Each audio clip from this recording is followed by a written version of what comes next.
18 जून 2009 कर्नाटक के हसन में मौजूद KSRTC बस स्टैंड के लेडीज बाथरूम के बाहर अचानक भारी भीड़ जमा हो जाती है। इस बाथरूम का दरवाजा पिछले कई घंटों से अंदर से बंद था और कई बार नॉक करने के बाद भी ना तो दरवाजा खुला और न ही अंदर से किसी ने कोई जवाब दिया। जब आगे भी काफी देर तक दरवाजा नहीं खुला तो दरवाजे को तोड़ दिया जाता है, लेकिन अंदर का नजारा देख वहाँ मौजूद भीड़ में हर इंसान के हाथ पैर ठंडे पड़ जाते हैं। लोगों की हालत ऐसी थी मानो काटो तो खून नहीं। अंदर फर्श पर एक दुल्हन की तरह सजी महिला की लाश पड़ी थी और उसके मुंह से झाग निकल रहा था।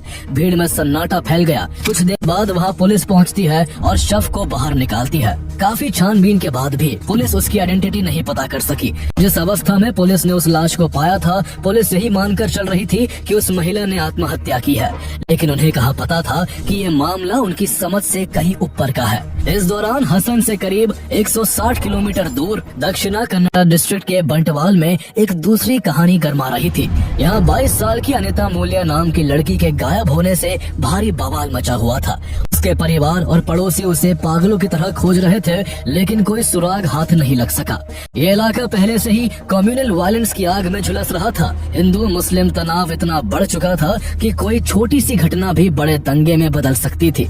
इसी उथल पुथल भरे माहौल में किसी ने ये अफवाह उड़ा दी कि ये लव जिहाद का मामला है और एक मुस्लिम लड़का अनीता को भगा कर ले गया है। इसके बाद तो जैसे किसी ने बारूद के ढेर में आग लगा दी हो। राइट विंग हिंदू आउटफिट्स ने पूरे डिस्ट्रिक्ट में जोरदार प्रोटेस्ट शुरू कर दिए। इसके बाद पुलिस डिपार्टमेंट से लेकर सरकार तक पर अनीता को ढूंढने के लिए भारी दबाव बन गया। इसके बाद बंटवाल पुलिस फुर्ती में आकर अनीता की खोज शुरू कर देती है। खोजबीन के दौरान पुलिस को पता चलता है कि हाल ही में हसन के KSRTC बस स्टैंड के वॉशरूम में एक महिला की बॉडी मिली है, जिसकी पहचान नहीं हो सकी है। बंटवाल पुलिस की एक टीम जब उसकी आइडेंटिफिकेशन के लिए हसन आती है तो उसे पता चलता है कि ये लाश उसी 22 साल की अनीता की है, जिसको बंटवाल पुलिस पागलों की तरह ढूंढ रही थी। अब तक अनीता की पोस्टमार्टम रिपोर्ट भी आ चुकी थी, जिसमें पता चलता है कि अनीता की मौत साइनाइड पॉइजनिंग से हुई थी। बंटवाल पुलिस को लगता है कि केस सॉल्व हो चुका है और अनीता ने जहर खाकर खुदकुशी की है, लेकिन अनीता के परिवार को इस बात पर बिल्कुल भी विश्वास नहीं होता कि उनकी लड़की आत्महत्या कर सकती है। उनका सबसे बड़ा सवाल ये था कि अगर अनीता को खुदकुशी ही करनी होती तो इसके लिए वो अपने घर से 160 किलोमीटर दूर जाकर दुल्हन के कपड़ों में एक पब्लिक टॉयलेट में ऐसा क्यों करेगी। इसके बाद पुलिस पर इस केस की बारीकी से जांच करने का दबाव बनने लगता है, लेकिन जब इस मामले को पूरे 4 महीने बीत जाते हैं और पुलिस को कोई भी क्लू नहीं मिलता, तब पब्लिक के बढ़ते दबाव को देख इस केस को इंस्पेक्टर के नंजुंदे गौड़ा अपने हाथ में ले लेते हैं। उन्हें बेंगलुरु में सेंट्रल क्राइम ब्रांच में काम करने का एक्सपीरियंस था। वो अनीता के घर वालों से तह तक जाकर सच्चाई का पता लगाने का प्रॉमिस करते हैं, लेकिन उन्हें कहाँ पता था कि ये केस उन्हें एक ऐसे भयानक सच के मुहाने पर ले जाने वाला है जिसकी उन्होंने कभी कल्पना भी नहीं की होगी। उनके नेतृत्व में पुलिस सबसे पहले अनीता के फोन रिकॉर्ड्स खंगालती है। कॉल डिटेल्स में एक नंबर बार बार सामने आता है, जिससे अनीता को घंटों लंबी कॉल्स की गई थी। पता चलता है कि ये नंबर अनीता के गांव से कुछ दूरी पर स्थित मदिकेरी में रहने वाली कावेरी यूज कर रही थी। लेकिन पुलिस तब हैरान रह जाती है जब कावेरी के परिवार से पता लगता है कि कावेरी पिछले कई महीनों से गायब है। अब तक पुलिस अनीता के मामले की जांच कर रही थी, लेकिन अब उसे अहम सुराग की तलाश में कावेरी के गायब होने की भी छानबीन शुरू करनी पड़ती है। इसके बाद कावेरी के फोन नंबर की भी कॉल डिटेल्स निकाली जाती हैं। जांच में सामने आता है कि कावेरी को 2 नंबर से काफी ज्यादा कॉल आते थे, जिनमें से एक नंबर पुत्तूर की रहने वाली विनुता और दूसरा नंबर कसरागोड़ की रहने वाली पुष्पा का था। जब पुलिस उन दोनों के घर जाती है तो पुलिस वालों की हैरानी की कोई सीमा नहीं रहती। जानकारी मिलती है कि कुछ समय से ये दोनों लड़कियां भी गायब है। जब पुलिस पुष्पा और विनुता के कॉल डिटेल्स को भी खंगालती है तो पता चलता है कि इन दोनों के नंबर से भी एक नंबर पर काफी बार कॉल किया गया था। पुलिस जब उस नंबर को भी ट्रेस करती है तो पता चलता है कि ये नंबर भी एक लड़की का था और पिछले कुछ समय से वो भी गायब है।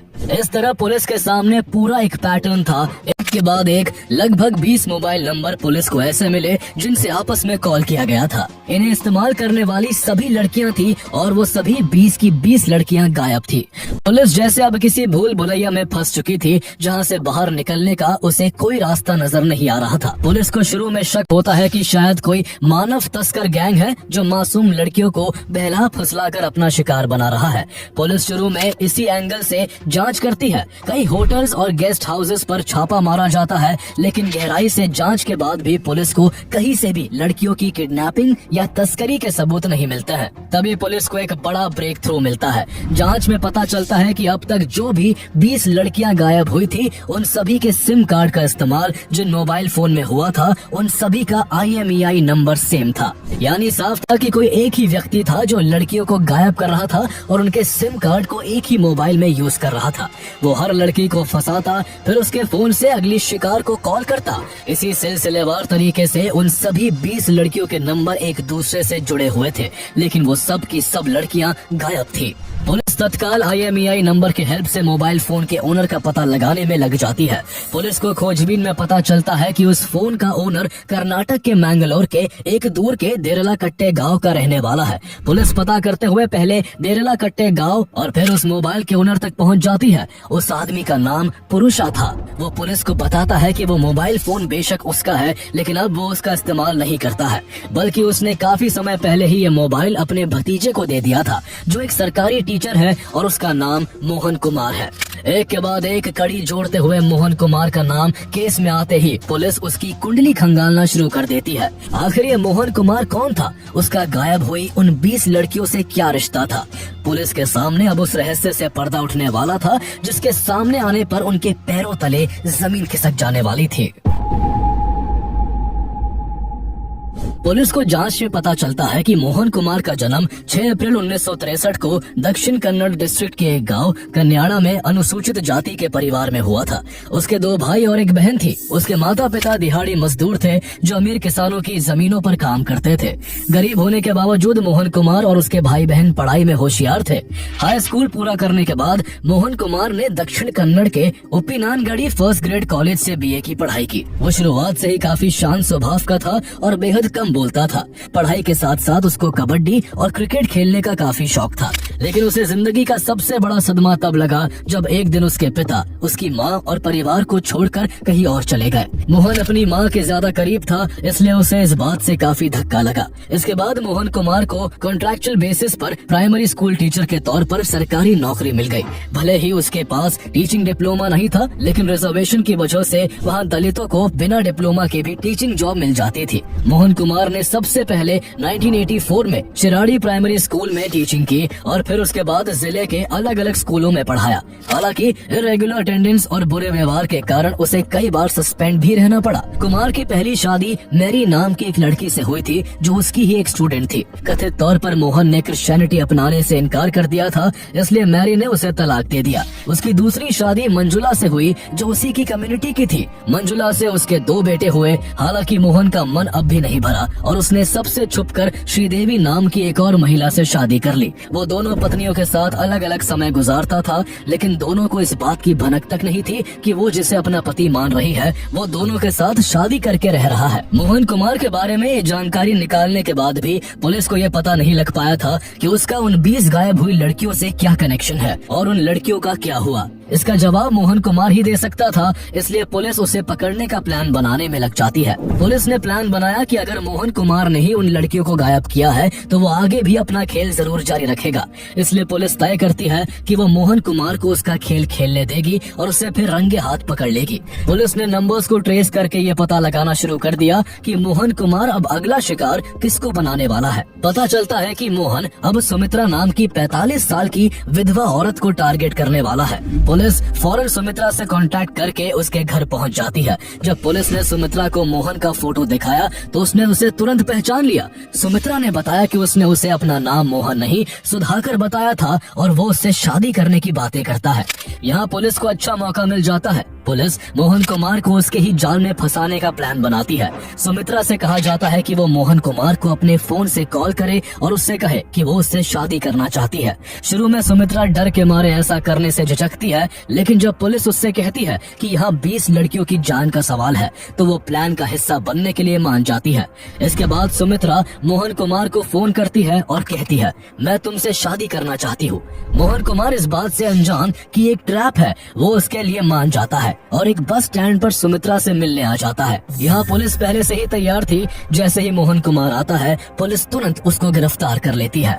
मोहन को हिरासत में लेने के बाद उससे पूछताछ का सिलसिला शुरू होता है। पहले तो मोहन पुलिस को बातों में उलझाकर बचने की कोशिश करता है, लेकिन जब पुलिस सख्ती दिखाती है तो वो टूट जाता है और राज से पर्दा उठाते हुए बताता है कि उसने 20 से ज्यादा लड़कियों को शादी के जाल में फंसाकर उनकी हत्या की है। यानी अनीता की मौत से शुरू हुई जांच अब 20 से ज्यादा महिलाओं की हत्या किए जाने पर पहुंच गई थी और पुलिस के सामने वो सीरियल किलर बैठा था जिसने ये सब किया था। इतना सुनते ही पुलिस वालों के रोंगटे खड़े हो गए। इसके बाद मोहन कुमार अपनी कहानी शुरू से बताता है। उसके इस खतरनाक सफर की शुरुआत साल 2000 में हुई थी। 3 शादियां करने के बाद भी उसका मन नहीं भरा था और उसका रत्ना नाम की एक महिला पर दिल आ गया था। उसने रत्ना को भी शादी के झांसे में लेने की कोशिश की, लेकिन उसने उसके इस प्रपोजल को ठुकरा दिया। इससे मोहन के ईगो को गहरी चोट पहुंची और उसने बदला लेने के लिए एक दिन नेत्रावती ब्रिज से रत्ना को बहती नदी में धक्का दे दिया। हालांकि इस दौरान वहां नदी में तैर रहे कुछ लोगों ने उस लड़की को बचा लिया। इसके बाद मोहन को नौकरी से सस्पेंड कर दिया गया और हत्या के प्रयास के आरोप में गिरफ्तार कर जेल की सलाखों के पीछे भेज दिया गया। यही जेल में उसकी मुलाकात गुरु प्रसाद आचार्य नाम के एक सुनार से हुई, जो किसी दंगे में शामिल होने की वजह से जेल में था। उन दोनों की अच्छी बातचीत होने लगी और तभी एक दिन बातों ही बातों में गुरु प्रसाद ने मोहन को साइनाइड नाम के खतरनाक जहर के बारे में बताया। उसने बताया कि साइनाइड का इस्तेमाल सोने को साफ करने के लिए किया जाता है, लेकिन वो इतना खतरनाक जहर होता है कि उससे तुरंत मौत हो जाती है। एक बार उसने इस्तेमाल किया हुआ साइनाइड अपनी दुकान से बाहर फेंक दिया था, जिसे खाकर एक गाय तुरंत मर गई थी। मोहन के दिलो दिमाग में ये बात घर कर गई। कुछ समय बाद वो सबूतों के अभाव में जेल से बरी हो गया। उसकी नौकरी पर भी जल्दी ही बहाली हो गई। लेकिन एक बार अपराध की काली दुनिया में कदम रख चुके अपराधी को कुछ और नजर नहीं आता। मोहन के साथ भी ऐसा ही हुआ। वो जेल से बाहर आ तो गया था, लेकिन उसके अंदर की हवस अब भी उस पर हावी थी। महिलाओं के ऊपर उसकी हमेशा बुरी नजर रहती थी। वो हमेशा प्लानिंग करता कि कैसे किसी महिला को अपने झांसे में ले। साल 2003 में उसने मंगलुरु में गंगम्मा नाम की एक महिला को अपने प्यार के जाल में फंसा लिया। उसने उसके साथ शारीरिक संबंध बनाए, लेकिन उसका इतने से भी मन नहीं भरा। वो उस औरत के गहने भी चुराना चाहता था, इसलिए उसने एक दिन गंगम्मा को एक पार्क में बुलाया और उसे कॉन्ट्रासेप्टिव पिल्स की गोलियां बताकर नींद की गोलियां दे दी। जब गंगम्मा वो गोलियां खाकर सो गई तो उसने उसके कीमती सामान लूट लिए। लेकिन 3 महीने बाद जब वो किसी सड़क से गुजर रहा था तो गंगम्मा ने उसे देख लिया और उसे तब तक सरेआम चप्पलों से पीटा जब तक उसने उसके गहने नहीं लौटा दिए। उसके ऊपर इस बार कोई पुलिस केस तो दर्ज नहीं हुआ था, लेकिन बार बार अपने क्रिमिनल अटेम्प्ट्स में फेल होने के बाद मोहन ने हत्या का रास्ता अपनाने की ठान ली। उसने जेल में गुरु प्रसाद आचार्य से मिली साइनाइड की जानकारी को अपना हथियार बनाने का फैसला किया। अपने नए और घातक प्लान के साथ मोहन कुमार ने मई 2004 में नकली सुनार बनकर साइनाइड खरीदा और उसे एयर टाइट कंटेनर्स में संभाल कर रखा। इसके बाद उसने बेंगलुरु में वनीता नाम की महिला को अपना अगला शिकार बनाया। उसने शादी के झांसे में फंसाकर पहले उसके साथ शारीरिक संबंध बनाए, फिर साइनाइड खिलाकर उसकी हत्या कर दी और उसके गहने लूटकर दूसरे शिकार की तलाश में निकल गया। मोहन को इस बार ये समझ आ गया था कि किसी को भी इस तरह से मारना कितना आसान है। इस सफलता ने उसे और ज्यादा फियरलेस बना दिया और उसने हत्याओं का एक ऐसा भयानक सिलसिला शुरू कर दिया जिसने आगे चलकर उसके नाम को खौफ से जोड़ दिया। उसके शिकार करने का तरीका एकदम प्लान्ड होता था। सबसे पहले वो अपने आसपास की ऐसी लड़कियों के बारे में पता लगाता था जिनकी उम्र समाज के हिसाब से ज्यादा हो गई हो और जिनकी दहेज की वजह से शादी नहीं हो रही हो। ऐसी लड़कियों को ढूंढकर वो उनसे बहुत सभ्य तरीके से मुलाकात करता। वो उनसे कहता कि वो एक गवर्नमेंट ऑफिसर है और मॉडर्न ख्यालों का होने की वजह से दहेज के सख्त खिलाफ है। वो बस जिंदगी में सच्चा प्यार ढूंढ रहा है जो हमेशा उसका साथ दे। ऐसी बातें सुनकर लड़कियां उसकी बातों में फंस जाती। मोहन बातों ही बातों में लड़कियों की कास्ट भी पूछ लेता था और फिर अपने आप को भी उसी जाति का बताता था। वो अनीता मूल्या के लिए सुधाकर कुलाल, सुनंदा पुजारी के लिए शशिधर पुजारी और कावेरी के लिए सुधाकर आचार्य बन गया था। जब मोहन को लगने लगता कि कोई लड़की उसका शिकार बन सकती है तो वो अपना अगला पासा फेंकता। वो अगले कुछ दिनों में धीरे धीरे उसको मैनिपुलेट करने लगता। वो उससे शादी करने की बात करता और कहता कि उसके घर वाले कंजर्वेटिव सोच वाले हैं और इस रिश्ते को मंजूरी नहीं देंगे, इसलिए उनकी शादी ओपनली नहीं हो सकती और उन्हें भागकर शादी करनी होगी। वो बहुत इमोशनल होकर अपने जाल में फंसी लड़की से कहता कि चूंकि वो कहीं दूर अपना घर बसाने वाले हैं इसलिए उसके लिए पैसों की जरूरत होगी। अब तक वो लड़की उस पर आंख बंद कर विश्वास कर चुकी होती थी, इसलिए वो अपने घरों से गहने और पैसे चोरी करके उसके साथ रहने चली आती।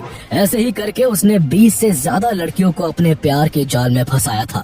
मोहन के कहने पर अक्सर कुछ लड़कियां अपने घरों में एक लेटर भी छोड़ देती थी जिसमें लिखा होता था कि वो अपनी मर्जी से भागकर शादी कर रही है और उनका पीछा ना किया जाए। इसके बाद मोहन कुमार उस लड़की को उसके घर से 100-200 किलोमीटर दूर किसी ऐसे शहर में ले जाता जहाँ कोई भी उसकी पहचान का ना हो। वो वहाँ से किसी होटल में एक रूम बुक करता और किसी तरह बहला फुसला कर उस महिला के साथ शारीरिक संबंध बना लेता।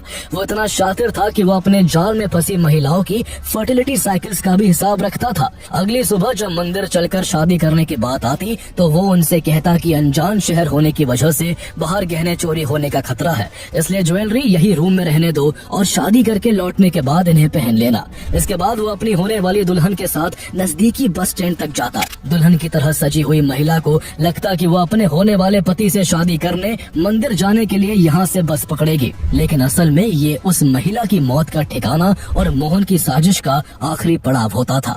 बस पर चढ़ने से पहले मोहन उस महिला को कहता कि पिछली रात हमने जो फिजिकल रिलेशन बनाए थे उस दौरान प्रोटेक्शन यूज नहीं किया था। अभी हमें घर भी बसाना है और हजारों खर्चे हैं, इसलिए अभी बच्चा करना जल्दबाजी होगी, इसलिए ये कॉन्ट्रासेप्टिव पिल्स खा लो। वो उन महिलाओं से ये गोली बस स्टैंड के बाथरूम में खाने को कहता। वो उन्हें बताता कि ये पिल्स लेने के बाद बार बार टॉयलेट आएगी, चक्कर आएंगे और वॉमिटिंग भी हो सकती है। उसके जाल में फंसी महिलाएं मोहन कुमार के झांसे में आ जाती और बाथरूम में जाकर वो दवाई खा लेती, लेकिन वो कैप्सूल्स असल में साइनाइड पॉइजन से भरे होते थे। जैसे ही महिला टॉयलेट के अंदर जाकर उसे कंज्यूम करती वैसे ही उन्हें जोर जोर से वॉमिटिंग होती और वो वही तड़प तड़प कर मर जाती थी।